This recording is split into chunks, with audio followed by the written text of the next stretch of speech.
You guys hear that roar? That's the L train going over the Chicago River. Why do we call it the L train? Well, it's because Chicago sports keep taking the L on everything that we do. That's why. Actually, it's on an elevated train line, and it's coming from the Loop. Why is it called the Loop? Because it forms a literal loop or circle in the heart of downtown Chicago. So that is what we call Chicago Creativity 101.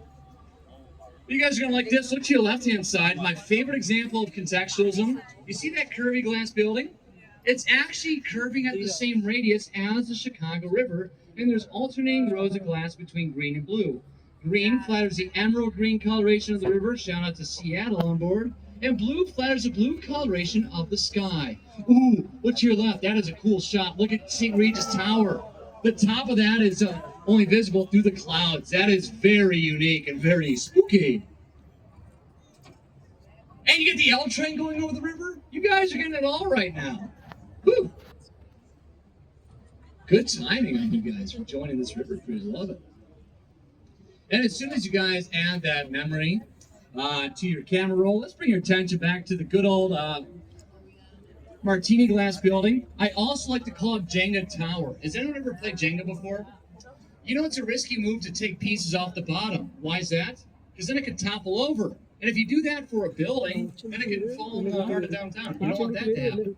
So what prevents Mother Nature from huffing and puffing and blowing that building down? Because it's only 39 feet wide at the base, and it gradually gets wider, which is very unusual.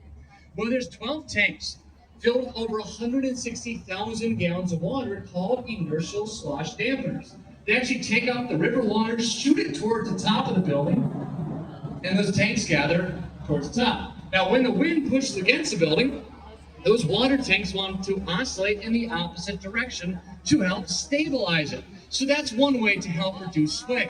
Now, that's a pretty cool fact. But ladies and gentlemen, here's a pretty fact. Look up to the right and see the prettiest sight on the entire river cruise here today, and it's looking down at you. It's your reflection, of course. Can I get a nice collective awe? Yeah, you guys deserve it. Give yourself a compliment and a wave. Now, Chicago, we love our superheroes, and we're most affiliated with Batman, right? Because we were viewed as Gotham City during the Dark Knight trilogy. But, you know, Chicago also loves its Marvel movies. We actually have Ironheart, a new Marvel TV show that was filmed in Chicago. And if you look to your left, you'll see Wolverine's adamantium claws are puncturing the bottom of that building.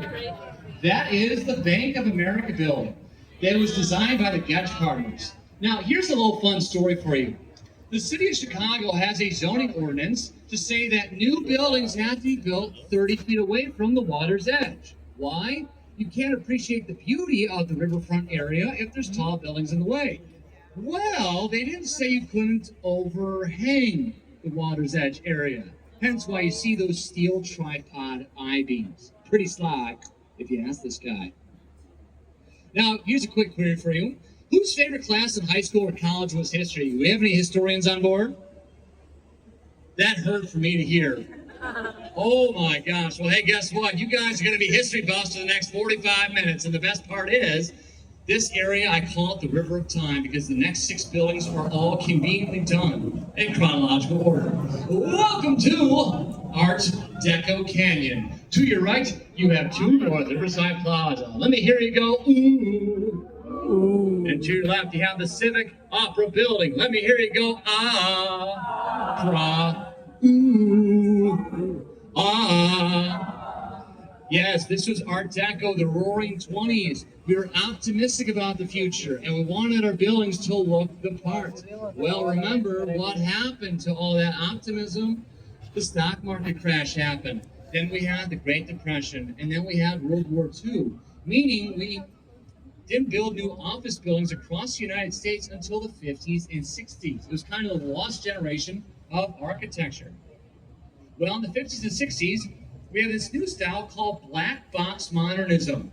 Now, as we started to end World War II and GI started to return back home, we had an influx of population. We had the population boom. We had the baby boomer generation coming about. So we needed to prepare for that. So in order to build buildings quickly, we kind of made them cookie cutter. Hence why you see the buildings to your right are stripped down to the core. these two black boxy buildings represents a style called black box modernism. Now, the whole idea here is finding beauty not in the aesthetics, but in the simplicity. Don't try and overcomplicate things, is what black box modernism is saying. Because they find beauty in the functionality. Comes from the old mantra from Louis Sullivan, form follows function. These two black box buildings, guess what? They are office buildings and they totally look like an average office building should. Now, if you really want to have a boring scavenger hunt in Chicago, walk around downtown Chicago and count how many black boxes you'll find. Spoiler alert, it's a lot of them. Another spoiler alert, it's about 70 of them. Hey, you're thinking, oh my gosh, I can't stand to look at another big black box building. Well, fear not, because in the 1970s, Chicago was done making big black box buildings. So what's their bright idea? What's their way to think outside of the box? Well, look to your right. Big white box buildings. Once you cross it, with you will get to Gateway know. Center 3. Now, there is a difference here. Rather than